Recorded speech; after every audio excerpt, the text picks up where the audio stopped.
À toutes et à tous, bienvenue pour cette première soirée de l'EPS de l'année 2021. Donc on est très content de commencer l'année par une soirée de l'EPS qui porte sur un sujet qui est très important pour nous, qui est le sujet des lycées professionnels. Alors ce soir, on a plusieurs invités, alors on va voir si on va réussir à tenir le temps. C'est notre défi de la soirée. Alors, on a deux parties un peu dans cette soirée de l'éducation physique et sportive, en plus des rubriques que maintenant vous connaissez, hein, qui est l'actu de l'éducation physique et sportive, où Benoît Hubert nous fera un petit tour d'horizon, et bien sûr la soirée en tant que telle. On va découper notre soirée en deux temps, avec un premier temps avec deux invités où on a sollicité une conférence de la sociologie, en sociologie de l'Université de Toulouse qui s'appelle Kergouat Priska. Un peu plus précisément, bonsoir Priska. Et on a sollicité aussi la co-secrétaire générale du SNUEP, Sigrid Girardin, pour avoir avec elle un premier tour d'horizon sur les lycées professionnels, leur public, leur place dans la société. Et ensuite, on va avoir un deuxième temps de soirée qui sera plus centré sur les questions d'éducation physique et sportive, et notamment sur la construction aujourd'hui des référentiels BAC, qui ne manquent pas de faire débattre les équipes et d'avoir aussi de très nombreux débats houleux au sein des équipes, mais aussi avec l'institution, qui posent de nombreux problèmes. Et pour ce temps de discussion autour des lycées professionnels, de l'éducation physique et sportive, on a sollicité Sabine Coste, qui est donc chargée d'études et qui donc maintenant est à l'université de Annecy, il me semble bien. Peut-être que je me trompe. Je suis très mauvais en géographie. Et on a Chambéry. Chambéry, c'est pas loin. Chambéry, voilà, je savais que c'était en I, mais je ne savais plus si c'était Chambéry ou Annecy. Et on a sollicité aussi Séverine Bertrand, qui est donc à la direction nationale du SNEP sur les questions éducatives. Et pour finir, on voulait clôturer cette soirée par une petite séquence qu'on a appelée Truc de prof, où on a sollicité deux enseignants pour qu'ils nous parlent un peu comme on se raconte les choses autour de la machine à café ou en salle des profs de PS, sur des trucs qui marchent, des trucs qu'on est très content de partager avec les collègues parce que ça nous donne une grande satisfaction de notre métier et de ce qu'on peut réaliser avec les élèves de lycée professionnel.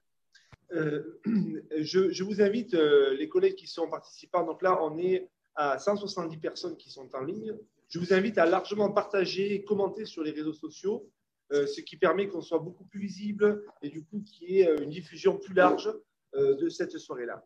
Alors, pour lancer la discussion sur le lycée professionnel, nous allons donner la parole pour commencer à Priska Kergouat. Donc, Priska Kergouat, vous êtes maîtresse de conférence en sociologie à Toulouse.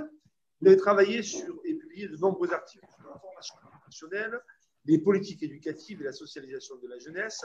Vous avez aussi mené des recherches, notamment sur le bien-être des filles et des garçons en lycée professionnel et sur les discriminations à l'entrée de l'apprentissage.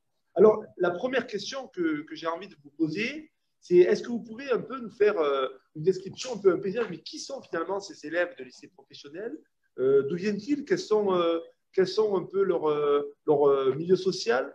Est-ce que c'est une orientation subie ou une orientation choisie? Donc, je vous donne la parole pour qu'on commence un peu à établir le contexte et qu'on s'éclaire un peu mutuellement sur mais qui sont ces élèves. Merci. Oui, merci pour votre invitation et je suis ravie de participer à votre soirée et de voir le projecteur tourner vers les lycées professionnels. Alors, oui, peut-être 2 minutes, hein, je ne vais pas intervenir longtemps. Je ne sais pas si le partage d'écran fonctionne, si je peux le tester. Je voulais effectivement faire un bref détour par les caractéristiques sociales des élèves de lycée professionnel, puisque ce simple détour révèle en fait que le lycée professionnel participe et sans doute plus qu'hier à la reproduction des rapports sociaux ou dit peut-être plus simplement à la reproduction des rapports de domination. Alors, je vais essayer de faire fonctionner le partage d'écran. Voilà. Est-ce que vous le voyez? Oui. Voilà, donc peut-être première chose, c'est de montrer finalement, si on regarde un petit peu ces caractéristiques, hein, c'est tout d'abord finalement l'indissociabilité. Hein, quand on parle de caractéristiques sociales de ces jeunes, c'est l'indissociabilité de leur origine populaire d'une part et de leurs difficultés scolaires d'autre part. Hein. Si on regarde un petit peu leur origine sociale, près de 70% des jeunes de lycée professionnel appartiennent aux classes populaires, dont 47% appartiennent à la fraction la plus paupérisée des classes populaires. Alors, paupérisés, ça signifie qu'ils sont souvent issus de familles où l'un des deux parents est au chômage et en recherche d'emploi, dans des familles aussi où les parents ne sont pas qualifiés. Donc 47% appartiennent à cette fraction paupérisée. Ce qui est peut-être plus intéressant à repérer, c'est ce que je disais en introduction, c'est l'indissociabilité de leurs caractéristiques, de leur origine sociale, si vous voulez, de leurs résultats scolaires. Puisque si on compare à niveau scolaire égal, vous voyez par exemple sur le diaporama que quand on est d'origine populaire, on a 169% de chances de plus d'entrer en CAP que de poursuivre vers le général. Et j'insiste sur une même moyenne, sur une moyenne comparable en maths, en français, en histoire géo et en langue. Donc, il y a vraiment cette indissociabilité qui est extrêmement à retenir, importante à retenir, et peut-être aussi, voilà, vous dire que ce qui est aussi intéressant à repérer et qui pourra peut-être être aussi l'objet de la discussion, c'est que c'est chez les enfants d'enseignants que les élèves de lycée professionnel sont les moins représentés. Donc les enseignants sont la catégorie qui envoie le moins leurs enfants dans les lycées professionnels. Alors, on peut rajouter aussi à ce premier commentaire, c'est une surreprésentation des élèves issus de l'immigration, une surreprésentation qui est, comme vous le voyez sur le diaporama, quand même très importante. Et ce sont essentiellement des élèves qui ont connu des expériences migratoires, donc ils sont ou étrangers ou issus de l'immigration, et essentiellement de l'Afrique, de la Turquie, du Proche ou du Moyen-Orient. Et puis, peut-être, pour finir ce petit tour de piste, dire que c'est au sein des lycées professionnels, sans doute que la mixité est de loin la moins acquise. Alors certes, on a 41% de filles, mais on a encore une ségrégation très forte au sein des filières professionnelles qui sont très fortement genrées. Non seulement, si vous voulez, les filles sont concentrées dans un petit nombre de filières. Dit autrement, si vous voulez, les garçons ont beaucoup plus de choix. Les filles, on les retrouve en coiffure, en esthétique, en aide à la personne et dans le commerce. Grosso modo, quand on a mis ces 4 formations de côté, on a ici la grande partie des filles se retrouvent sur ce petit nombre de formations. Et puis, les formations, dans ces cadres-là, sont ultra féminisées. Alors, je vous ai donné un exemple, on pourra en trouver plein d'autres. 99,3% de filles en coiffure, en esthétique ou en aide à la personne. Et inversement, elles restent très peu représentées dans les filières dites masculines. Alors là, j'ai pris un exemple, l'électricité, l'électronique, avec 3% de filles. Mais la mécanique, c'est la même chose. Et on pourrait comme ça continuer à lister nombre de formations. Enfin, et je m'arrêterai là, mais je trouvais que c'était peut-être une question qui pouvait éveiller l'attention. C'est l'idée finalement que on est face aujourd'hui à une inversion hiérarchique. Alors, c'est quoi cette idée d'inversion hiérarchique? C'est que toutes les politiques menées suite à la Seconde Guerre mondiale ont fortement valorisé le lycée professionnel et qu'on s'aperçoit que depuis les années 80, on a une inversion. Alors cette inversion, on peut la lire à plein de niveaux, une volonté politique très forte de favoriser l'apprentissage et une valorisation de l'apprentissage qui se répercute, qui se reflète aussi au sein des publics, puisque je voulais m'arrêter à cette question des publics. Et là, quand on regarde de plus près, eh ben, c'est le lycée professionnel qui porte majoritairement les élèves issus des classes populaires les plus paupérisées. Les apprentis sont plus souvent issus des classes populaires stabilisées, des petits commerçants, des ouvriers qualifiés, par exemple, et de familles stabilisées dans l'emploi. Les filles sont beaucoup moins représentées en apprentissage qu'en lycée professionnel, avec un écart, vous le voyez, qui est relativement important. Et encore une fois, aussi, les jeunes étrangers ou issus de l'immigration, là aussi, sont majoritairement dans les lycées professionnels et sont beaucoup moins représentés en apprentissage. Et donc, voilà, ça interroge, si vous voulez, aussi toutes les politiques de publicisation aujourd'hui de l'apprentissage. Et ce que moi j'observe à travers mes travaux, c'est que la meilleure insertion des apprentis, elle est liée au filtrage, au sas de sélection qui s'effectue en amont de la formation. Et c'est aujourd'hui le lycée professionnel qui récupère les élèves que l'apprentissage ne veut pas et qui donc concentre les élèves les plus fragilisés. Voilà, je ne sais pas si j'ai bien répondu, j'ai essayé d'être concise. Oui, déjà, on commence à voir un petit peu un paysage des élèves présents au lycée professionnel. Alors, pour prolonger peut-être un petit peu la réflexion, on présente souvent le lycée professionnel comme une voie de réussite. Alors, j'aimerais vous demander, on réfléchira aussi après sur la question de la réussite plus générale dans la société, mais en tout cas là, au niveau du lycée professionnel, est-ce que finalement, cette réussite-là, elle n'assigne pas un certain nombre d'élèves à résidence sociale ou à résidence de genre, du point de vue de l'orientation qu'il aurait faite dans un certain nombre de filières? Oui, alors c'est vrai que cette question de la réussite, elle est un peu problématique. C'est presque une question philosophique. C'est quoi réussir sa vie? Voilà, c'est une question bien complexe. Et malheureusement, je trouve l'éducation nationale tend à réduire cette question de la réussite à l'accès à l'emploi. C'est aujourd'hui le seul indicateur qui permet d'évaluer les formations. Donc, c'est l'accès à l'emploi et c'est l'insertion professionnelle. Alors moi, je serais bien en peine de vous dire ce que c'est que la réussite, mais quand on écoute un petit peu les élèves de lycée professionnel, on voit que pour eux, la réussite, c'est aimer son travail. C'est voilà une des premières conditions.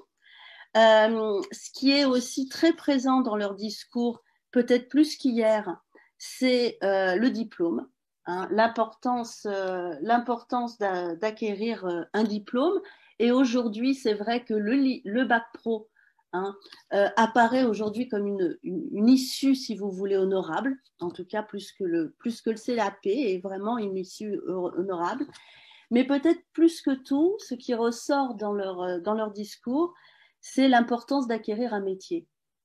D'acquérir un métier, c'est-à-dire d'être autonome, d'être indépendant, de pouvoir maîtriser son procès de travail. Et c'est vrai que pour eux, finalement, le métier, quelque part, ça euphémise un peu la domination scolaire. Donc, c'est une source de revalorisation sociale. Et peut-être pour terminer, je dirais que le métier, c'est tout l'inverse des compétences. Voilà. Le métier, c'est un tout, c'est un corpus, c'est une capacité aussi à réfléchir, à définir son travail, à le discuter. Et c'est pas ce qu'on entend aujourd'hui en termes de blocs de savoir-faire et malheureusement beaucoup pour les élèves de LP de savoir-être. Merci. Alors, avant de prolonger un peu la discussion justement sur une question un peu plus philosophique, je voudrais me tourner vers Sigrid Girardin, donc, qui est co-secrétaire générale du SNUEP-FSU, créé en 2001. C'est un syndicat qui va avoir 20 ans cette année. Alors, vous syndiquez l'ensemble des personnes qui travaillent en lycée professionnel. Alors, moi, ma question que j'aimerais te poser, c'est l'orientation, finalement, dans les filières de l'enseignement professionnel remplit souvent un peu une fonction qu'on peut qualifier de relégation scolaire.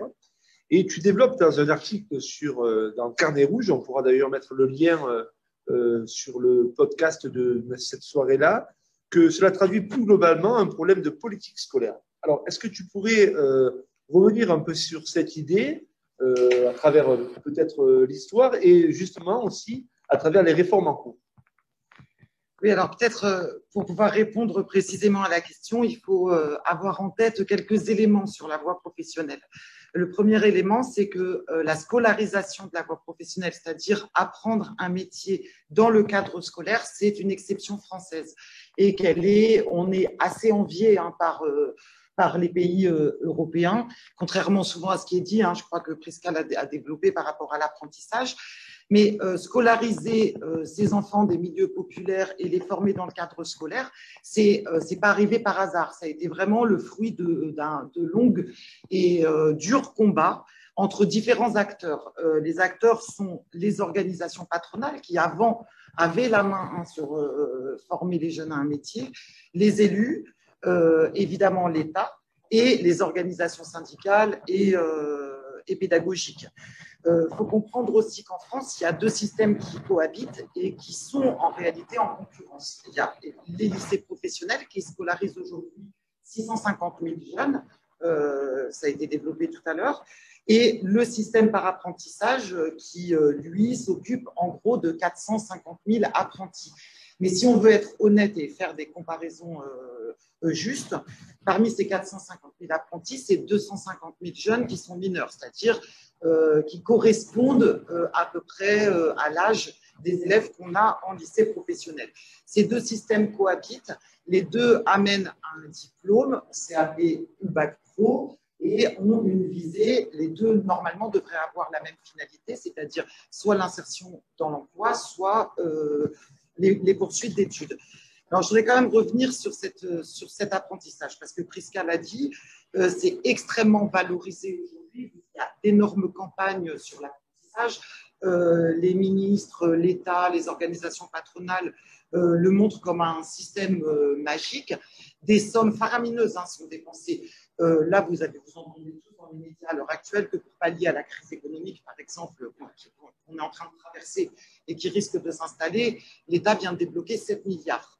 Donc 7 milliards pour 450 000 apprentis et on va dire 250 000 jeunes de moins de 18 ans, pour le dire vite.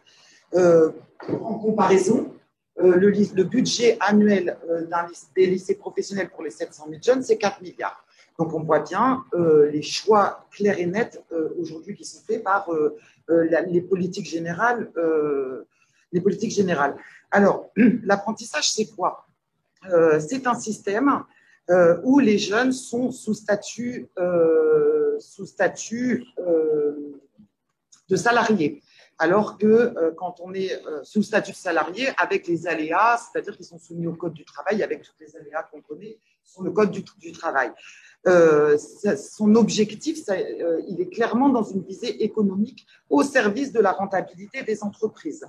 On est clairement dans répondre précisément aux besoins des entreprises. Or, aujourd'hui, quels sont les besoins des entreprises? C'est d'avoir des jeunes plus besoin en réalité de jeunes qui ont des compétences professionnelles solides et des compétences, des savoirs généraux solides. C'est vraiment, il y a une dérive complète vers les compétences des jeunes formatés, capables d'obéir. On est carrément dans un glissement sur les dérives des compétences vers les compétences sociales. Alors, si on regarde, mais très rapidement, l'histoire début 20e jusque dans les années 70, les rapports de force entre les quatre acteurs que j'ai cités tout à l'heure étaient plutôt favorables à la scolarisation de la voie pro. C'est à partir de ce moment-là que l'État, les élus, les organisations syndicales ont voulu absolument donner une dimension sociale et émancipatrice à la formation des futurs ouvriers pour qu'ils puissent appréhender justement leur métier dans leur globalité. Tout le monde connaît la formule « former l'homme, le citoyen », former l'homme, le travailleur et le citoyen. Bon, à l'époque, ce n'était pas très féministe, on parlait des garçons dans la voie professionnelle. C'est là que cette formule est arrivée et cette formule était concrète puisque dans la voie professionnelle, on est sur la base d'une formation équilibrée entre les savoirs généraux et les savoirs professionnels. Et dans les années 60, il y a eu une unification du système scolaire avec les 3 voies qui sont apparues, donc la voie générale, la voie technologique et la voie professionnelle. Et puis, comme ça a été dit, hein, années 70, années 80, 2 éléments ont certainement influencé les politiques générales et les politiques éducatives. Un négatif qui était le chômage de masse qui s'est fortement installé notamment chez les ouvriers et une volonté par contre encore de démocratiser le système scolaire. Nous, on va plutôt parler de massification du système scolaire parce que c'est à partir de ce moment-là que les jeunes de milieux populaires sont entrés massivement au-delà du collège, c'est-à-dire dans les lycées professionnels. Et là, pour le coup, comment les politiques éducatives ont géré cette entrée des jeunes en lycée professionnel? En gros, la voie générale s'est installée en voie d'excellence et on a observé un déplacement complet. Les jeunes avant qui étaient dans la voie professionnelle sur un projet précis ont été déplacés, orientés plutôt vers la voie technologique. Et tous les jeunes qui quittaient en fait après le collège l'école pour aller travailler sont rentrés dans la voie professionnelle. Et en fait, l'orientation des jeunes ne s'est plus faite par rapport à un projet professionnel, mais plutôt par rapport à leurs résultats scolaires. Tous les jeunes qui ont des résultats, et on est héritier hein, de cette époque, tous les jeunes qui ont des résultats scolaires plutôt fragiles sont orientés aujourd'hui vers la voie professionnelle et tous ceux qui ont des résultats solides ou moyens plutôt vers la voie générale et technologique. Et après, ce qui s'est passé un peu après les années 80, c'est qu'on a observé une réelle offensive du patronat qui a décidé de reprendre la main sur la voie professionnelle, sur la formation des ouvriers. Et là, depuis les années 80, le rapport de force nous est assez défavorable. Et pour le coup, on observe aujourd'hui, hein, mais que depuis une vingtaine, trentaine d'années, l'État qui est clairement au service des besoins du patronat, qui décide de développer l'apprentissage à tout crin, mais en même temps, depuis fortement, je crois, depuis l'arrivée de ce ministre au pouvoir, on observe aussi un démantèlement très fort de la voie professionnelle. Aujourd'hui, la réforme de la voie professionnelle, c'est moins d'enseignements généraux, mais de façon assez drastique. Hein. Je vous donne des exemples. En bac pro, en lettres histoire, on est passé de 5h30 de cours hebdomadaires à 3h30. En CAP, en français, il y a moins d'1 heure par semaine pour enseigner le français aux jeunes qui vont en CAP. Et en même temps, il casse aussi les enseignements professionnels parce qu'il est en train complètement de déprofessionnaliser la voie pro. Il a mis en place des secondes qu'il appelle famille de métiers, des sortes de secondes un peu fourre-tout qui centralisent parfois jusqu'à 6 diplômes. Et donc, du coup, la spécialisation à un métier est repoussée en classe de première. On est passé d'un bac pro, donc 4 ans à l'origine, 3 ans en 2010. Et en 2020, en réalité, le bac pro maintenant se fait en 2 ans. Donc, on observe vraiment une transformation en profondeur de nos métiers, pour le coup, et une transformation en profondeur des lycées professionnels qui sont en train d'être transformés en sorte de SAS pour rentrer en apprentissage. Donc, pour nous, la réforme de cette voie professionnelle, elle a 2 objectifs. C'est-à-dire qu'elle est dans un transfert, en fait, de ces jeunes, transfert de la formation professionnelle aux organisations patronales. Et deuxième objectif, un objectif budgétaire. Et je crois que Benoît l'a rappelé dans son introduction. Vous savez qu'il y a 1800 postes de supprimés encore à la rentrée.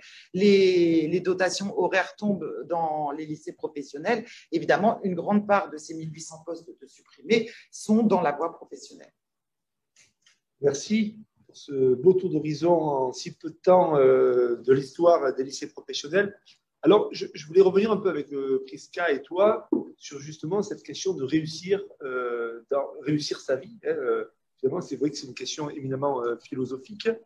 Je trouve qu'aussi ça pose peut-être aussi la question de la place de la technique et des techniques, et de quelles techniques d'ailleurs, parce qu'en fonction de certaines techniques, on voit que certaines d'ailleurs ont le droit de citer un essai général, mais pas toutes. Donc, il y a des statuts aussi différents, mais plus globalement, on pourrait dire des manuels et des intellectuels dans la société. Alors, moi, j'ai envie de vous dire à toutes les deux, comment on pourrait faire bouger un peu les lignes sur cette idée finalement, le lycée professionnel apparaît comme le lieu où on va être orienté si on n'a pas réussi sa scolarité.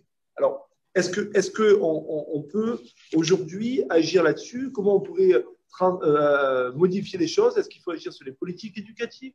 Est-ce qu'il faut agir au niveau des politiques sociétales? Est-ce qu'il faut agir du point de vue plus global, c'est-à-dire du lien entre scolarité et emploi? Voilà.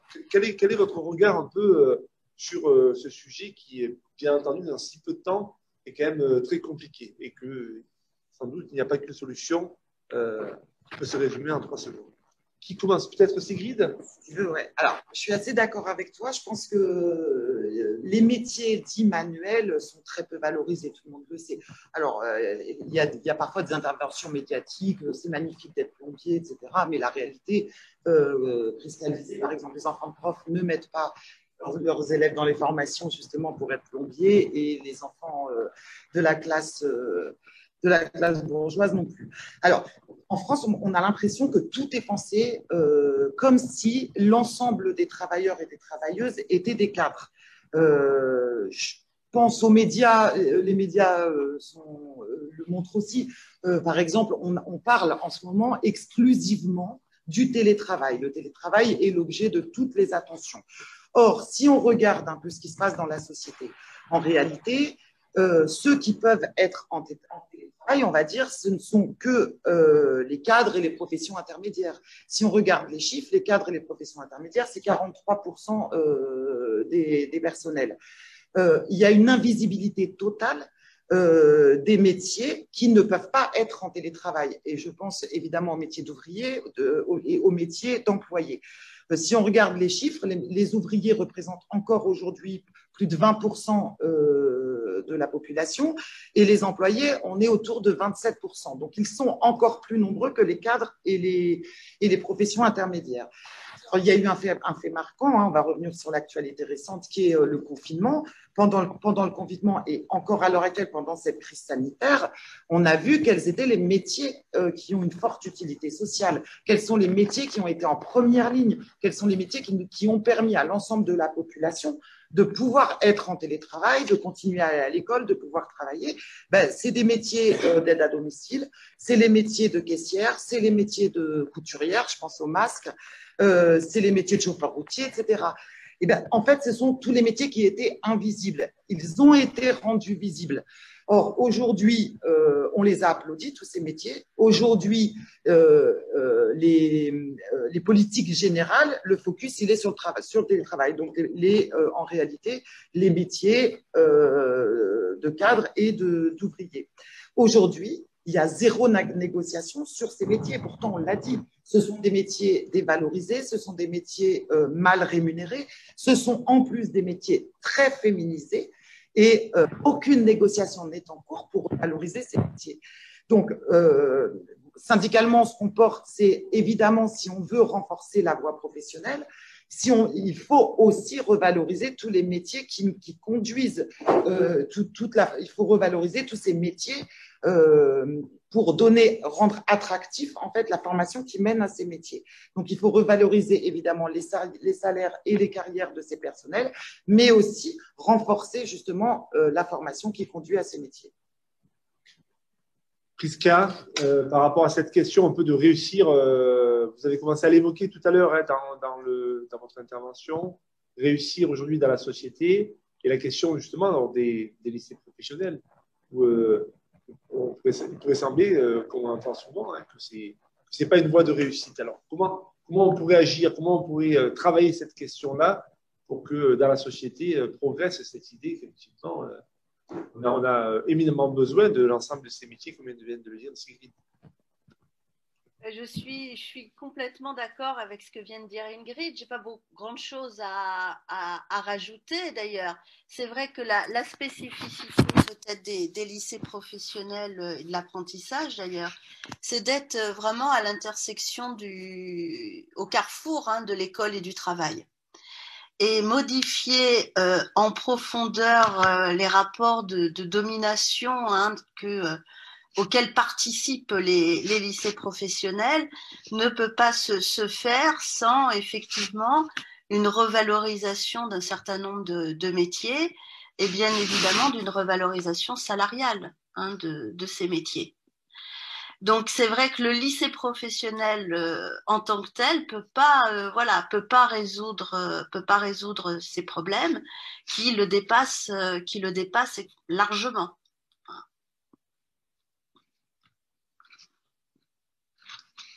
Ce premier tour d'horizon, on avait voulu commencer quand même cette première soirée un peu sur le lycée professionnel en ayant un tour d'horizon sur la question sociale et sociétale des lycées. Et puis petit à petit se tourner un petit peu plus vers l'éducation physique et sportive avec donc deux invités. Donc la première qui est Sabine Cos. Alors cette fois, ça y est, j'ai révisé ma géographie. Donc qui est formatrice à l'INSPE de Grenoble, à l'antenne de Chambéry, pas de Annecy, quand même, ce qui n'est pas pareil. Docteur en sciences de l'éducation et qui a travaillé sur la professionnalité enseignante en lycée professionnel. Alors ensuite, on aura la parole à Séverine Bertrand. Alors Sabine, moi, ma question est centrée un petit peu autour de l'éducation physique en lycée professionnel. Est-ce qu'on peut dire qu'il y a une réelle spécificité de l'éducation physique et sportive en lycée professionnel? Alors tout d'abord, avant d'intervenir, je voudrais vous remercier de cette invitation puisque j'ai fait ma thèse, donc j'ai fait des travaux sur le métier de professeur d'EPS en lycée professionnel et au début de mon travail, j'ai fait le tour de tous les acteurs qui ont organisé, qui ont mis en place, qui ont fait en sorte que l'EPS ait sa place en LP. Et donc, je suis allée faire un interview de Jacques Rouillet parce qu'il était secrétaire national du SNEP. Et du coup, il m'a expliqué les enjeux justement de l'organisation du statut des profs d'EPS en lycée pro. Voilà, je ferme la parenthèse et je finis mon remerciement. Et je réponds à la question qui m'est posée. Alors, pour répondre à cette question, je vais reprendre ce qui a déjà été dit, c'est-à-dire la particularité des élèves, des structures déjà, la diversité des lycées professionnels. Il y a des petits établissements, j'allais dire à dimension familiale, et des grands campus des métiers, des grands lycées des métiers qui regroupent des élèves du CAP jusqu'à la licence pro. Donc, c'est une des caractéristiques donc, de la diversité des LP. On a parlé des élèves qui étaient issus de milieux sociaux modestes, ce qui veut dire qu'effectivement, ces élèves sont, du fait de leur origine sociale, ne maîtrisent pas toujours les codes du travail scolaire, les normes du travail scolaire.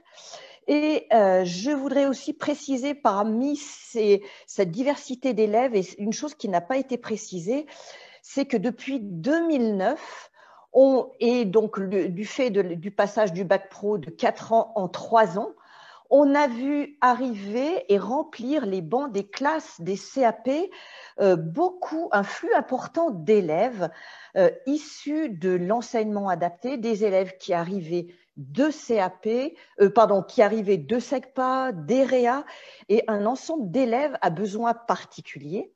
Et aussi des élèves, pas les mêmes élèves évidemment, des élèves nouvellement arrivés en France, des élèves allophones. Donc, cette diversité d'élèves fait que plus que l'EPS, plus qu'il y ait une spécificité de l'EPS en lycée pro, c'est surtout qu'il y a une spécificité dans l'organisation de l'EPS et dans la façon d'enseigner l'EPS. Puisque, comme on vient de le voir, on a des élèves un passé scolaire plutôt faible et qui, pour beaucoup, n'ont pas choisi cette orientation vers le lycée professionnel. Donc, les professeurs d'EPS accueillent dans leur classe des élèves qui ont un déficit de confiance en eux, qui n'ont pas bien réussi leurs études avant, ce que Aziz Gelab appelle les vaincus du collège, et qui arrivent dans des établissements qui sont souvent donc dépréciés et dont l'image médiatique est plutôt dégradée. Et de plus, ces élèves arrivent donc qui ont subi une orientation par défaut, ont le sentiment de vivre une injustice. Ils arrivent dans un établissement qu'ils n'ont pas choisi en priorité, et pour certains aussi, ils arrivent dans une spécialité une spécialité professionnelle qui n'est pas celle qu'ils avaient choisie au départ. Donc, les professeurs d'EPS, ils ont à travailler avec ces élèves. Ils doivent donc retravailler l'estime de soi, restaurer la confiance de ces élèves envers l'école. Et c'est cette dimension-là qui fait toute la spécificité de l'EPS en lycée professionnel. Donc, l'EPS, elle est composée donc de contenus qui traversent les programmes, et ces contenus, tout à l'heure, on a parlé des contenus qui étaient définis en compétences. Et c'est justement du fait donc de cette définition, donc cette approche par compétences, qui fait que l'enseignant d'EPS, ces compétences ouvrent des possibles à l'enseignant pour opter pour une démarche ou pour une autre. Par exemple, avec des élèves qui arrivent en CAP et qui sont issus de SECPA, par exemple, ces élèves auront besoin donc de reconstruire des routines de travail pour pouvoir s'engager donc dans des apprentissages moteurs, évidemment, physiques, mais l'enseignant devra prendre en compte ces caractéristiques d'élèves pour faire en sorte qu'ils rentrent dans des apprentissages dans lesquels ils puissent réussir et ensuite se transformer pour ensuite enrichir, j'allais dire, leur réalisation motrice.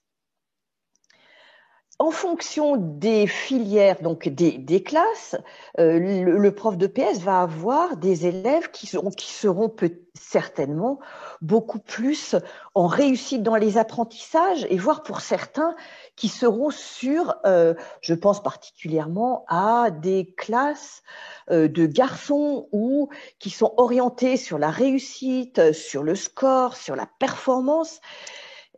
Sauf qu'en EPS, on a aussi à s'interroger, parce que l'EPS nécessite de réapprendre des règles scolaires, à s'interroger sur ce que l'on fait, comment on a réussi justement pour arriver à progresser encore.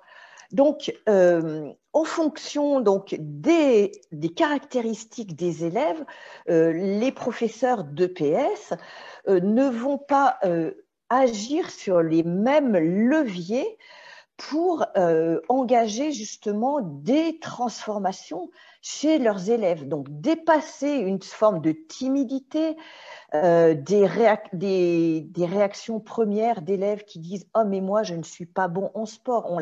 Les professeurs d'EPS l'ont entendu, ce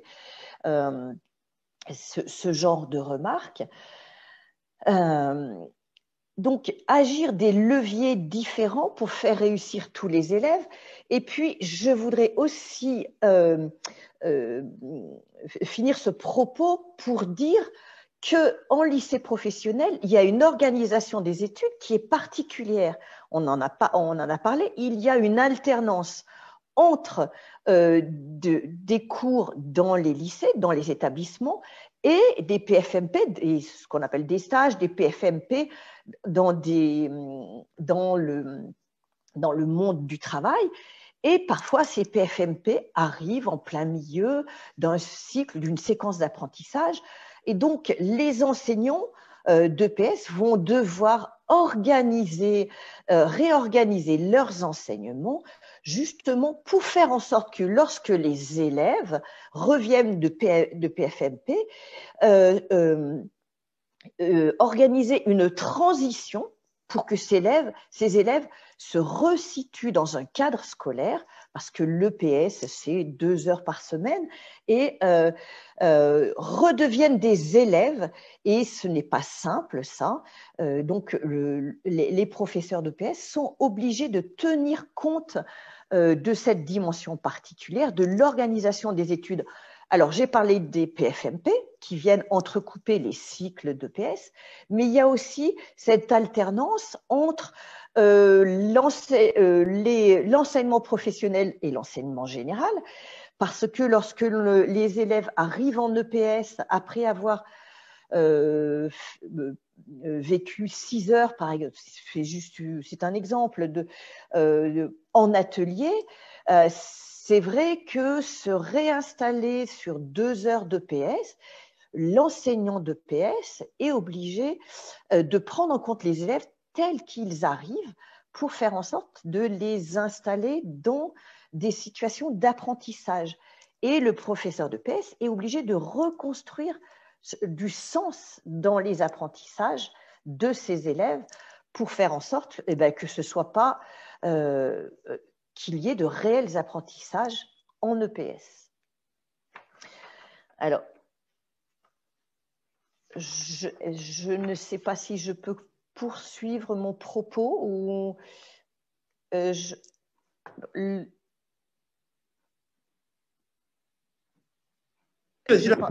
oui. J'ai encore du temps, je peux continuer sur cette question-là. Oui, oui.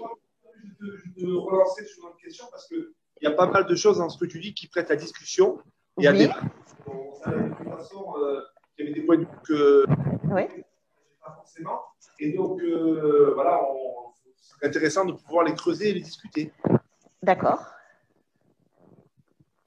Alors je n'ai pas entendu. Est-ce que j'ai quelques minutes ou bien on passe à l'échange? Oui, non, tu as encore quelques minutes. Finis ton propos. Vas-y. D'accord. Ok. Alors, voilà,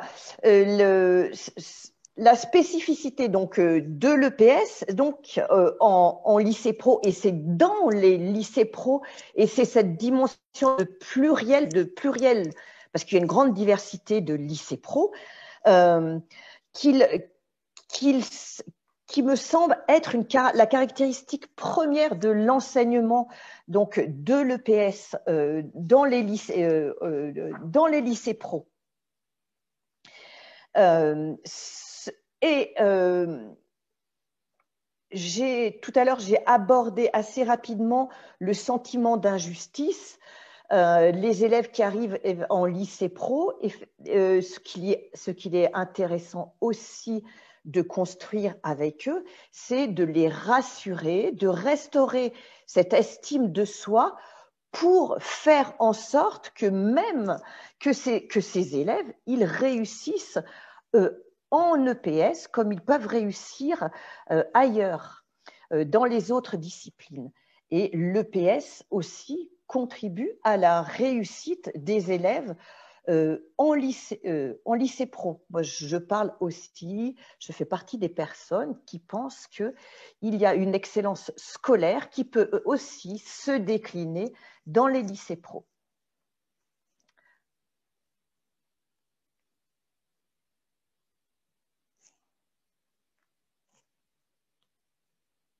Alors, je n'entends pas. Apparemment, tu es en train de parler, mais ton micro n'est pas branché. Bon, voilà. Ça y est. Oui. Alors, merci. Oui, tu développes l'idée que arriver en lycée professionnel, il faudrait installer les élèves dans des apprentissages, dans les savoirs.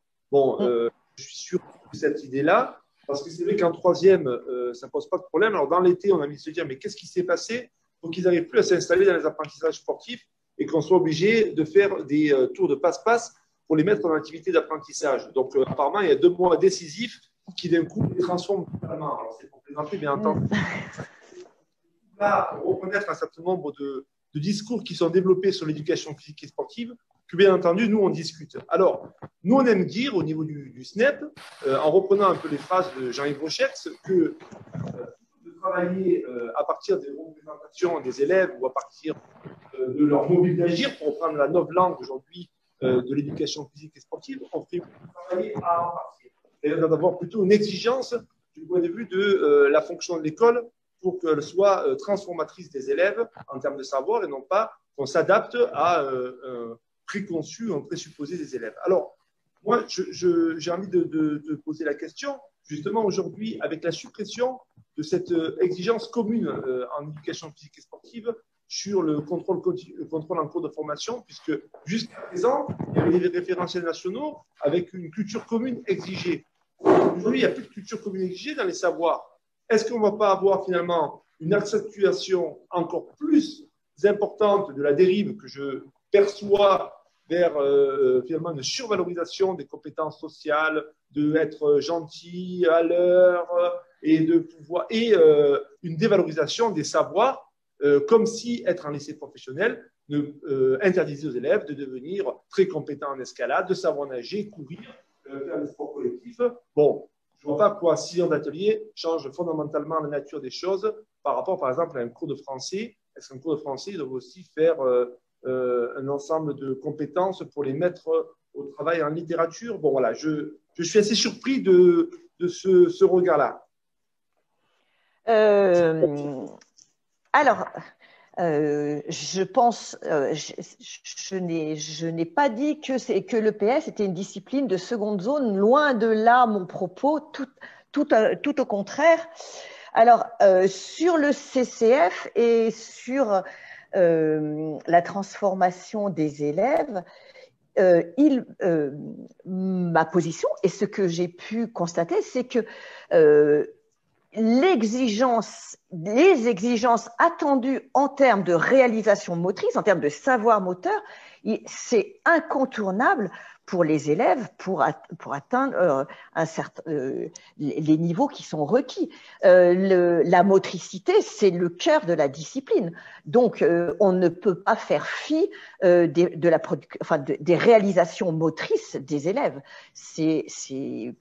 Pour moi, c'est juste inenvisageable et impensable, effectivement. Alors, sur le CCF, où je reviens sur les apprentissages. Moi, la question que j'ai envie de te poser, c'est du fait qu'on n'a plus aujourd'hui d'exigence commune sur le CCF. Est-ce qu'on ne va pas avoir un glissement d'autant plus vers un apprentissage qui finalement s'appuiera que sur des compétences sociales et qui n'aura plus aucun ancrage. L'excellence à l'éducation physique et sportive est possible.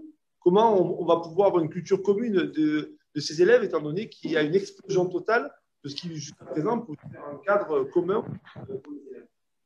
Alors, moi, je pense que c'est le rôle des professeurs de PS, en s'appuyant sur leur professionnalité, de valoriser cette dimension de la culture commune des savoirs moteurs qui sont, de cette motricité qui est qui fait partie, qui est le cœur de la discipline et qui est absolument non négociable et qui doit être présente absolument. Effectivement, la dernière réforme, elle ouvre, j'entends ton propos, la dernière réforme sur le CCF, elle ouvre sur des savoirs qui sont plus psychosociaux, et il faut combattre cette posture-là. Et j'ai fait ma thèse, pas avec Jean-Yves Rochex, mais j'étais à EduScol. Et justement, la posture de ce labo, elle est bien la suivante, c'est avoir des exigences auprès des élèves, mais faire en sorte que les élèves se rendent compte que c'est bien sûr ces savoirs disciplinaires qu'ils sont évalués, et ce sont ces savoirs disciplinaires qui sont l'objet des apprentissages, et non pas sur être gentil, arriver à l'heure, etc. Et puisqu'on est sur ce registre-là, effectivement, arriver à l'heure, être gentil, on est sur le conflit, on est sur le malentendu socio-cognitif. Et justement, c'est là-dessus, c'est ça qu'il faut combattre. Il faut être absolument sur les savoirs disciplinaires, c'est évident. Si je me suis mal exprimée, j'en suis désolée, mais ça, c'est vraiment le cœur de l'EPS. Et si on fait en sorte d'enrôler les élèves, c'est pour les amener sur ces apprentissages-là, bien sûr. Et à l'heure aujourd'hui, dans 2021, 2020, il y a eu le confinement, etc. Et qu'est-ce qu'on s'est rendu compte? C'est que les élèves, effectivement, avaient des difficultés d'autonomie pour engager une pratique physique, pour s'entretenir, etc. Donc, on voit bien que c'est bien ces pratiques motrices, physiques, autonomes, et c'est développer cette autonomie dans les pratiques qu'il faut creuser. Merci Sabine Post de cet échange avec nous. Alors, je me tourne maintenant vers Séverine Bertrand, qui est donc dans la direction nationale du SNEP et FSU et qui est dans le groupe éducation, qui a suivi particulièrement la réforme du lycée, et puis de fait aujourd'hui maintenant celle du lycée professionnel. Alors, j'aimerais que tu développes un peu plus ce qui était sous-entendu un peu dans ma question, mais entendu, car du SNEP FSU un peu sur cette réforme qui est en cours, notamment des bacs et plus généralement du lycée professionnel, mais je pense que Cyril a déjà bien décrit les grandes caractéristiques en début de séance de cette soirée de ce qui est en train de se jouer. Cyril, la parole est à toi. Alors, moi, je développerais, pour appuyer les propos de Sabine à la fin, je développerais l'analyse du SNEP en 3 points. C'est que justement, la fin d'exigences communes en EPS, ça annonce la fin d'une réelle ambition pour les élèves en lycée professionnel. C'est ce que tu annonçais, Bruno. Aujourd'hui, avec la réforme, chaque équipe EPS dans les lycées professionnels peut proposer des modalités de pratique qui lui conviennent. En gros, faire de l'APSA ce qu'il veut. Il n'y a même plus de liste nationale d'APSA, contrairement à ce qui se passe dans le lycée général technologique. Chaque établissement doit aussi définir localement ses propres référentiels d'évaluation par APSA. Alors, il y a bien un cadre global, mais il reste très flou et très général. Et du coup, il n'y a plus d'exigences nationales communes pour les contenus et les épreuves de certification. Là, dans les textes, dans les derniers programmes, dans les derniers textes, c'est clairement affiché. Donc, la philosophie de ces textes, c'est que pour s'adapter au niveau et aux caractéristiques des élèves de lycée professionnel, chaque enseignant peut faire le PS qu'il souhaite. Pour le SNEP, le danger de cette liberté pédagogique affichée, c'est que l'on risque de faire baisser les exigences pour les élèves les moins scolaires et donc de renforcer encore plus les inégalités déjà existantes. Il y a ici un renversement du rôle de la fonction d'école. Ce n'est plus aux élèves de s'adapter aux ambitions que l'école a pour eux, mais c'est au programme de s'adapter aux élèves, et c'est là, pour le SNEP, un vrai problème. Le deuxième point, c'est que avec cette réforme, on a une EPS encore plus contributive et utilitariste. En gros, les apports spécifiques et originaux de notre discipline ne sont pas mis en avant. Comme tu le disais, Sabine, tu parlais de savoir spécifique. Là, les derniers textes qui sont sortis, ils sont noyés, voire absents des programmes. Et ça nous pose problème.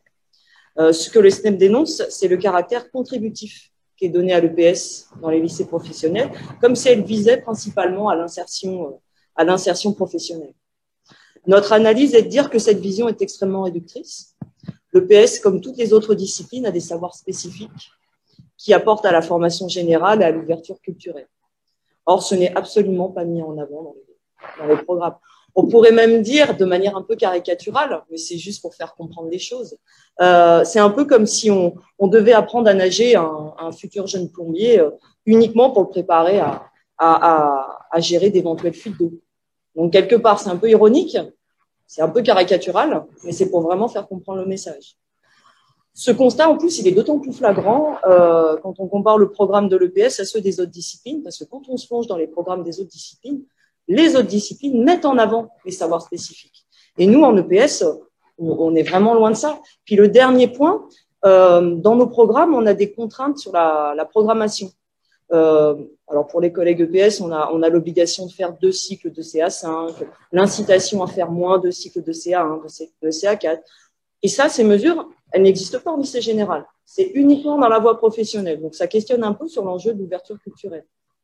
Je donne un exemple. En surprogrammant la CA5, donc c'est le champ relatif à la musculation, le STEP, certes, on reste proche des motivations des élèves de lycée professionnel, on valorise leurs pratiques sociales, mais la question c'est, est-ce qu'on risque pas aussi de les enfermer dans ce qu'ils sont et dans des APSA trop typés lycée professionnel, des APSA de classe en quelque sorte. Pour nous, l'EPS doit au contraire transmettre une culture supplémentaire pour justement permettre aux élèves de s'émanciper, d'aller vers ce qu'ils connaissent, pas ou moins. Donc, pour terminer, d'un côté, on a une structure institutionnelle, le lycée professionnel, qui met à part des élèves, qui les sélectionne, plus ou moins par défaut, qui fait un tri pour les faire rentrer dans une logique de professionnalisation, et de l'autre, un enjeu de démocratisation, d'émancipation, d'accès égalitaire au savoir et à la culture. Et pour nous, pour le SNEP, on ne veut pas abandonner cette exigence de démocratisation. L'école doit rester exigeante au niveau des savoirs, elle doit rester ambitieuse pour ses élèves de lycée professionnel. Et à la lecture des derniers textes officiels, l'institution, elle nous donne largement l'impression d'avoir renoncé à cet idéal et à cet objectif. Merci. J'aimerais te poser une deuxième question quand même par rapport à la situation aujourd'hui des lycées professionnels, parce qu'on est quand même dans un moment qui est assez étrange. On n'a pas encore expérimenté les nouveaux référentiels pour le lycée général. On demande au lycée professionnel de s'engager dans la voie de proposer des référentiels, donc qui plus est avec une complexité qui est encore plus importante, puisqu'ils doivent combiner non pas 2, 3, 4, 5, mais c'est la surenchère maintenant des attendus des lycées professionnels. Donc, quels sont les retours que vous avez là au niveau de la direction nationale, un peu partout en France? Qu'est-ce que vous disent les collègues, à la fois de la réforme de lycée général et à la fois de la réforme du lycée professionnel? Est-ce que tu peux nous faire un peu un éclairage en quelques mots? Oui, alors je vais essayer d'être rapide. Juste pour vous faire un petit témoignage global de ce qui se passe pour le lycée général sur les CCF. On a quand même un constat, un retour du terrain vraiment pas positif. Alors, au niveau de la forme, on a eu quand même des collègues qui ont très mal vécu l'élaboration de ces nouveaux référentiels. Pendant plus d'1 an en lycée général et technologique, il a fallu élaborer des référentiels avec des pressions qui ont été mises institutionnelles, des dates, etc. Et les collègues ont très mal vécu cette période. Et puis, un profond désaccord aussi des collègues sur le fond. La perte du caractère national du développement des inégalités, ça c'est avec de nombreuses enquêtes réalisées par le SNEP, c'est ça. Et puis aussi, un point de vue un peu plus pragmatique, c'est la complète infaisabilité complète. L'infaisabilité sur le terrain de ces nouveaux référentiels avec l'usine à gaz, des AFL 2, AFL 3, des élèves qui peuvent choisir leurs points, etc. Ça, les collègues, les remontées qu'on a, et ça c'est global, c'est national, c'est vraiment problématique. Et puis, quelque part, les référentiels, ils ont été testés, puisque là, on a quand même le premier trimestre qui est passé. Donc, voilà. On rajoute en plus la situation du Covid, qui rajoute encore plus de la complexité, mais quand même, certains établissements ont pu tester ces nouveaux référentiels, et il s'avère que c'est pas très satisfaisant. Déjà, l'infaisabilité, elle est avérée, et puis on a quand même des élèves qui sont pas préparés. Ces élèves de terminale, Ces référentiels, ils sont tombés top direct, ils n'ont pas été préparés. Et puis, on a aussi des collègues qui sont, voilà, c'est stressant. On est en train de tester quelque chose qu'on n'a pas du tout essayé en amont. Donc, se rajoute, comme je vous l'ai dit, le contexte Covid. Non, globalement, c'est pas sérieux. C'est pas sérieux qu'on prolonge et qu'on accentue même cette réforme au sein du lycée pro. Dans la mise en place, là, il faut qu'on prenne le temps, qu'on remette à plat. Parce que quand je vois les collègues de lycée pro, les contraintes étaient encore plus serrées pour les référentiels CAP. Donc, nous, franchement, c'est pas sérieux d'envisager le même processus dans les lycées pro quand on voit comment ça se passe dans les lycées généraux et technologiques. Merci. Alors, on avait de façon un peu provocatrice proposé cette soirée d'appeler l'EPS en lycée pro, l'EPS des pauvres, avec un point d'interrogation, bien entendu. Et on avait à cœur de clôturer cette soirée justement par un certain nombre de présentations, un peu de pratiques qui allaient valoriser les réussites et qui allaient montrer qu'on pouvait être en lycée professionnel, non pas sur le PS des pauvres, mais sur le PS exigeante, avec de grandes réussites de la part des élèves. Alors, on a un peu cette volonté d'articuler, on va dire, à la fois le côté de prendre en compte les élèves, mais surtout de montrer que en lycée professionnel, des enseignants inventent et créent par leur initiative, eh bien, des propositions qui sont tout à fait intéressantes et qui, à notre sens, peuvent être généralisées bien au-delà des lycées professionnels. Alors, Séverine, tu as contacté deux collègues. Tu as proposé à Aurélia Vavelet, qui est un lycée professionnel Alain Savary à Waterloo, et Éric Platt, qui est au lycée professionnel de Alfred de Musset à Villeurbanne, de venir ce soir partager avec nous deux pratiques, une en danse et une en course en durée. Donc, je te laisse la parole pour un demi-fond. En demi-fond. D'accord. On va rentrer très rapidement dans le vif du sujet avec Aurélia. Aurélia Vavelet, donc, qui travaille dans un lycée professionnel près de Roubaix. Donc, qui va nous parler de danse. Et puis, qui va nous dire comment elle aborde cette activité avec ses élèves. Je démarre. Peux-tu, Aurélia, est-ce que tu peux nous présenter, nous décrire rapidement le lycée dans lequel tu es pour replacer le contexte en quelques mots? Oui, bonsoir. Donc, moi, je suis dans un lycée professionnel à Waterloo. Donc, pour rappel, selon l'INSEE, Waterloo, c'est une population très défavorisée, avec plus de 82% d'employés, ouvriers, sans activité et retraités. Donc, dans mon lycée, la formation est choisie, mais l'établissement est en quelque sorte l'arrière-cour des lycées lillois. On a des élèves qui sont gentils, mais d'une grande fragilité culturelle. Donc, les classes que j'ai, ce sont des mécaniciens automobiles et des carrossiers, avec des effectifs de 15 à 30 élèves en EPS. Et très très peu de filles, donc soit des classes non mixtes ou alors 1 à 3 filles par classe. Aurélia, tu peux nous raconter comment ils réagissent tes élèves là quand tu leur annonces qu'ils vont faire danse? Alors, lorsqu'on présente les équipes enseignantes dans les classes en début d'année, j'annonce aux élèves le programme de l'année et donc je leur parle de la danse. Les nouveaux entrants ont des réactions de surprise, voire d'énervement, de peur ou même de dégoût. Un peu comme quand j'annonce qu'on va faire de la natation. Une fois, j'ai une classe qui a fait une lettre adressée au proviseur. Et puis, cette année, j'ai des élèves de seconde qui ont demandé aux délégués de poser la question de la danse en EPS au conseil de classe. Pourquoi c'est obligatoire? Comment tu t'y prends sur ta première séance? C'est quoi tes trucs pour les faire rentrer dans l'activité? Alors, lors de la première séance, je leur montre des extraits vidéo. Donc, des chorégraphes divers comme Mourad Merzouki, Kader Atou ou parfois Akram Khan. Et aussi des vidéos de championnat hip-hop UNSS avec des élèves qui ne dansent pas parfaitement mais qui suscitent des émotions. Et ça me permet de leur dire qu'ils sont aussi capables de produire des émotions, même s'ils ne font pas la même chose. Et puis après, évidemment, on pratique. Donc d'abord, il faut les rassurer. Je me mets en scène également. Je vais les faire rire, les étonner. Je peux aussi imposer une partie de chorégraphie que je leur apprends et qui restera imposée, même si après, moi, je souhaiterais que cette partie soit construite ensemble. Je prends appui sur des situations d'exploration. Par exemple, on fait comme s'il y avait plein de faisceaux laser qu'il fallait éviter. Ou alors, comme si on devait se déplacer au fond du grand bassin à la piscine, puisqu'ils font aussi de la natation. Et eux, ensuite, ils peuvent aussi proposer des thématiques, s'ils en ont envie.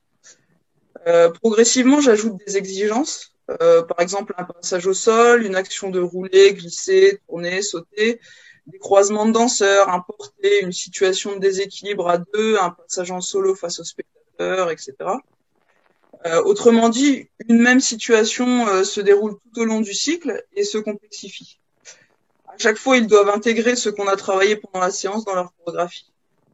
Et je leur donne des contraintes parce que j'ai du mal à leur faire raconter quelque chose.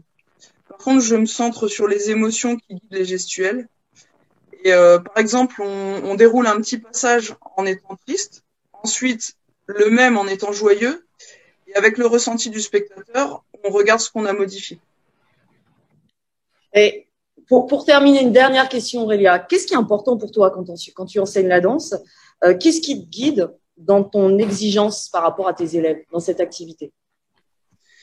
Alors, à chaque séance, ils produisent et présentent toujours quelque chose, au moins à un autre groupe, sinon à tout le reste de la classe. Dès le premier cours, je les préviens. Quand on est spectateur, on n'est pas là pour se moquer, mais pour donner son point de vue sur ce qui doit être observé. On est là pour améliorer en permanence ce qu'on fait. Et ça se passe plutôt bien, en fait, car ils n'ont pas envie qu'on se moque d'eux, donc ils ne se moquent pas des autres.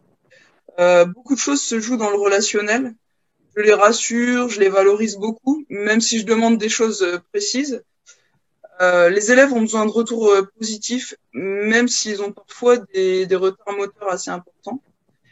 En fait, un vrai respect mutuel se construit.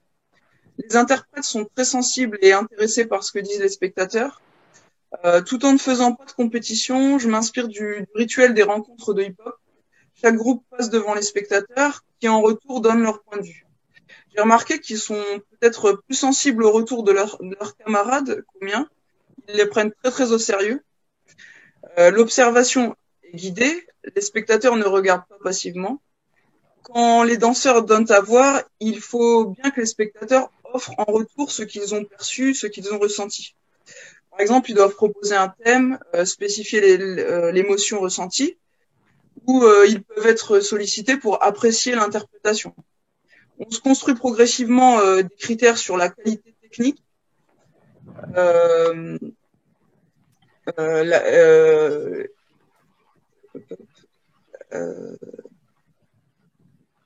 des critères sur la qualité technique des gestuels. En fait, plus on s'éloigne de la station debout, mieux c'est.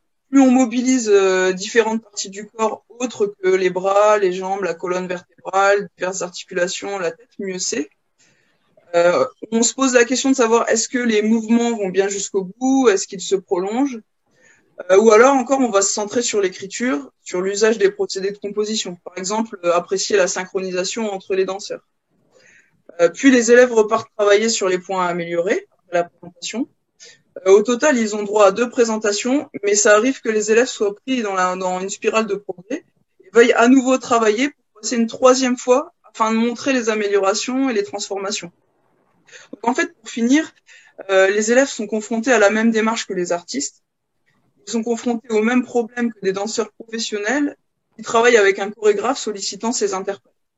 Soit ils doivent apprendre un bout de chorégraphie comme certains chorégraphes le font avec des danseurs professionnels, soit ils explorent à partir de contraintes que j'impose comme d'autres chorégraphes le font. Ce qui est très intéressant aussi, c'est la construction de la relation danseur-spectateur, autrement dit la relation mouvement-intention. Il est impossible de danser et de se voir danser. Les spectateurs sont le miroir des danseurs, ils leur renvoient ce qu'ils ont ressenti, ce qu'ils ont perçu en fonction de la qualité des mouvements. le rôle de spectateur n'est pas là parce qu'on veut développer artificiellement des relations sociales entre eux, mais parce que cette relation fait partie de la danse, elle prend du sens. Les élèves apprennent à regarder, à mettre des mots sur ce qu'ils ressentent et ils le transmettent aux spectateurs. Et ce sont des danseurs qui eux-mêmes retravaillent techniquement leur interprétation ou des chorégraphes qui intègrent les remarques ou les propositions des spectateurs. Ok, merci beaucoup Aurélia pour ton témoignage. Et puis voilà. On va passer toujours pareil. Hein, je suis pas mal serré. On est pas mal serré au niveau du timing. On va donner la parole à Eric Donaté, qui est en lycée professionnel à Villeurbanne, qui est normalement connecté. Alors, est-ce qu'il nous entend ?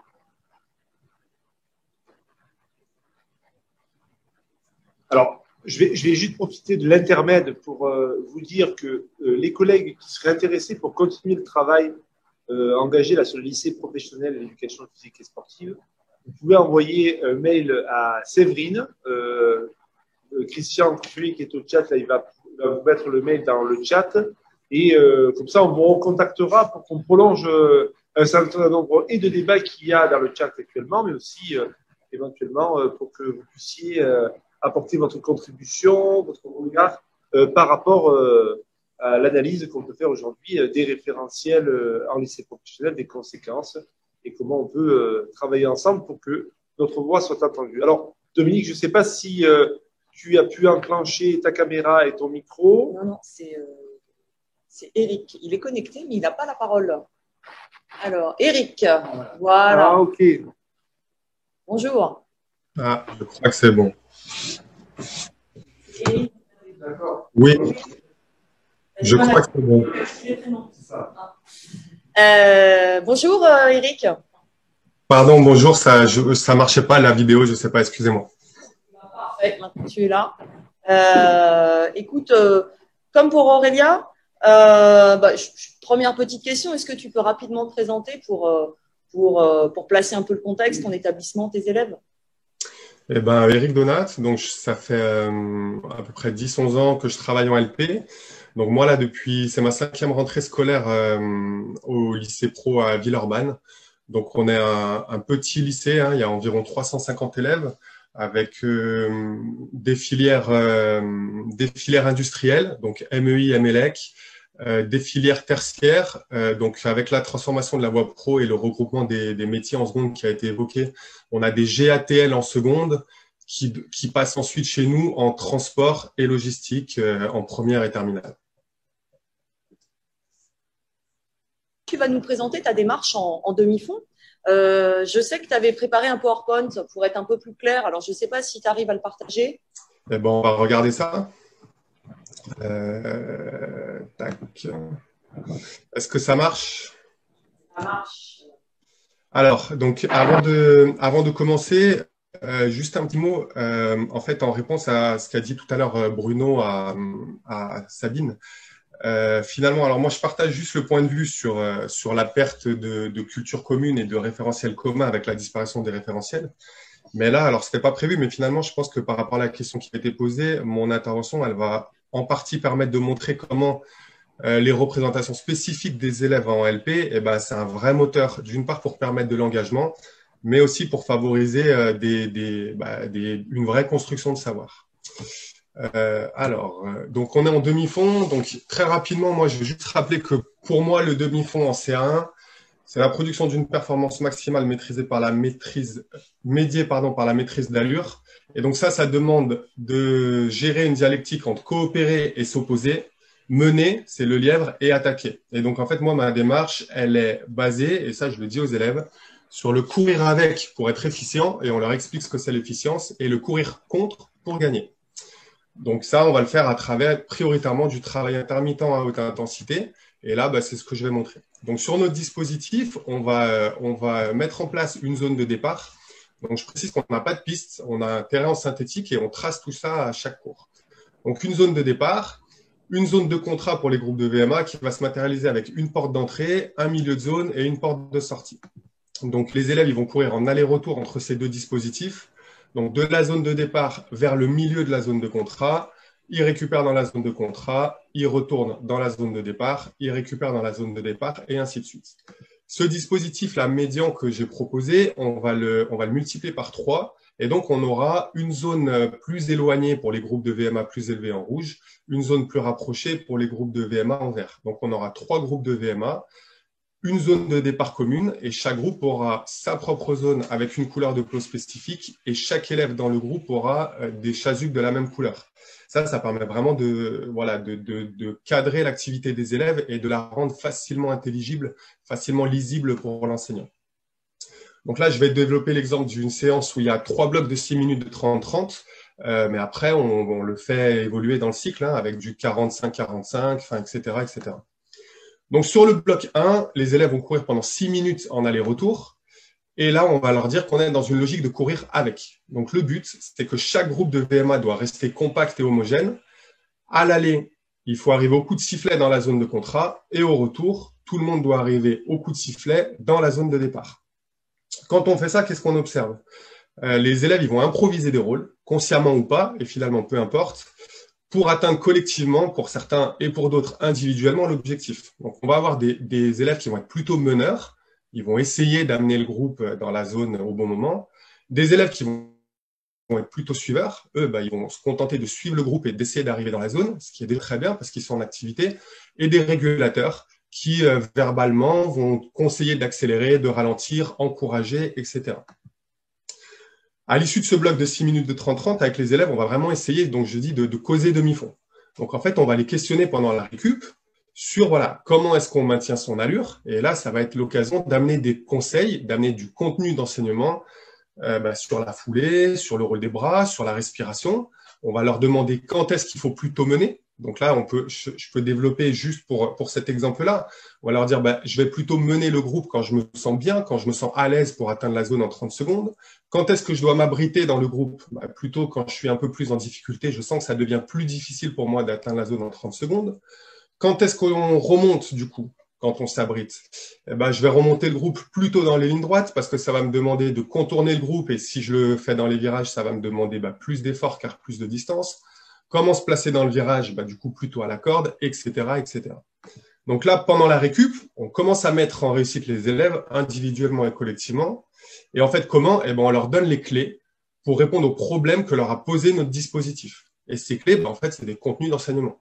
Et donc, on est déjà là, après 6 minutes de 30-30, dans le développement d'une forme de culture technique et tactique du demi-fond.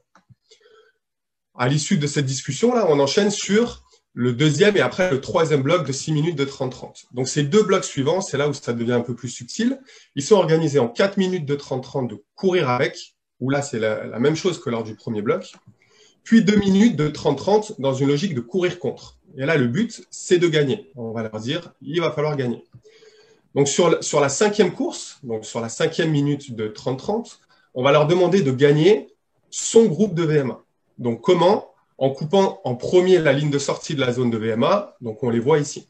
Donc là, en fait, c'est littéralement une course et il va y avoir 3 gagnants. Un gagnant dans le groupe vert, un gagnant dans le groupe jaune, un gagnant dans le groupe rouge. Pendant la récup, les élèves ils se positionnent sur cette ligne de sortie de contrat et ils vont repartir pour les dernières 6 minutes du 30-30. Courir contre, et cette fois-ci, le but, c'est de gagner la classe. Comment? En coupant le premier, la ligne d'entrée dans la zone de départ, puisque tous les élèves reviennent dans la zone de départ. Et là, on va faire un podium, on aura le premier, le deuxième, le troisième. Donc, quand on va faire ces 2 blocs, qu'est-ce qu'on observe? Sur le deuxième bloc, on observe que lors de la 5e répétition, donc c'est à courir contre mon groupe de VMA, on va avoir spontanément des élèves qui vont sprinter. Et pourquoi? Parce que eux, ils sont mus par le fait de gagner, ils ont envie de gagner, et donc ils vont partir très fort. Et on va avoir des suiveurs qui vont déjà s'organiser pour essayer d'arriver à peu près à l'heure dans la zone. Et ça sera déjà super parce que là, ils auront 12 minutes de 30-30 dans les jambes. Sur la 6e répète, après la récup, dans le courir contre la classe, les sprinters, on se rend compte qu'ils vont devenir exploseurs. Ils ont 11 minutes 30 de 30-30 dans les jambes, ils ont sprinté, et forcément, ça devient difficile de repartir. Ces exploseurs, ils vont même devenir marcheurs. Ça veut dire qu'ils vont être en difficulté, voire en échec sur le dernier 30-30. Et ces marcheurs, eh ben, en fait, ils vont générer des opportunistes. Les opportunistes, c'est quoi? C'est des suiveurs qui se rendent compte qu'en fait, qu'il y a moins de monde compétitif et que là, bah, ça devient possible. C'est pour ça que j'ai indiqué, voilà, les derniers seront les premiers. Donc, on finit ça et bah, forcément, il y a des élèves qui sont peut-être pas habitués d'habitude à gagner, qui vont gagner. Et donc, voilà, ils vont se chambrer un petit peu entre eux. Moi, je vais entretenir ça. Pourquoi? Parce que ça va susciter l'envie d'eux pour la suite. J'expliquerai juste après. Comme tout à l'heure, pendant la récup, on va causer demi-fond. On va leur demander, est-ce qu'attaquer, c'est sprinter? Donc, comment on attaque sans s'épuiser? Quand est-ce qu'on attaque? Comment on peut s'économiser sur le courir avec? Donc, sur les 4 premières minutes, pour essayer d'être performant sur le courir contre, sur les 2 dernières minutes.